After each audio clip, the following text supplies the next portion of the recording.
ஒரு காலத்தில் ஒரு சீரான விறகு வெட்டி இருந்தான். அவன் அன்றாடம் காட்டுக்குச் சென்று மரங்கள் வெட்டி அவற்றை விற்று தனது குடும்பத்தை பராமரித்தான். ஒருநாள் காட்டில் விறகுகள் வெட்டிக் கொண்டிருந்தபோது அவனுடைய கோடாரி தவறி அருகிலுள்ள ஆற்றில் விழுந்துவிட்டது. விறகு வெட்டி மிகவும் கவலையில் ஆழ்ந்தான். கோடரி இல்லாமல் வேலை செய்ய முடியாது என்பதால் எப்படி வாழ்வது என்ற எண்ணம் அவனை வருத்தமடையச் செய்தது. ஆற்றின் கரையில் உட்கார்ந்தபடி அவன் அழுதான். அந்த நேரத்தில் கடவுள் தோன்றி விறகு வெட்டியை பார்த்து, "என்னால் உனக்கு உதவ முடியுமா?"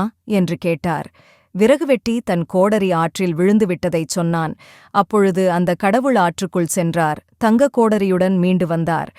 "இந்த கோடரிதான் உனது கோடரியா?" என்று கேட்டார்.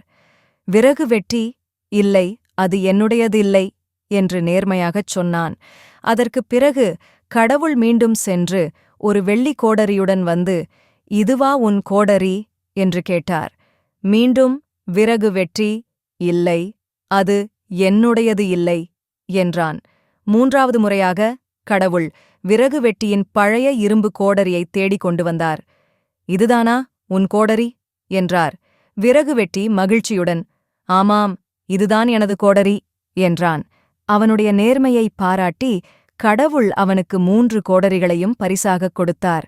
தங்கம், வெள்ளி மற்றும் அவனுடைய பழைய கோடரி. விறகு வெட்டி சந்தோஷமாக வீடு திரும்பினான். மேலும் அவன் நேர்மையாக வாழ்ந்ததால் பரிசுகளும் பெற்றான்.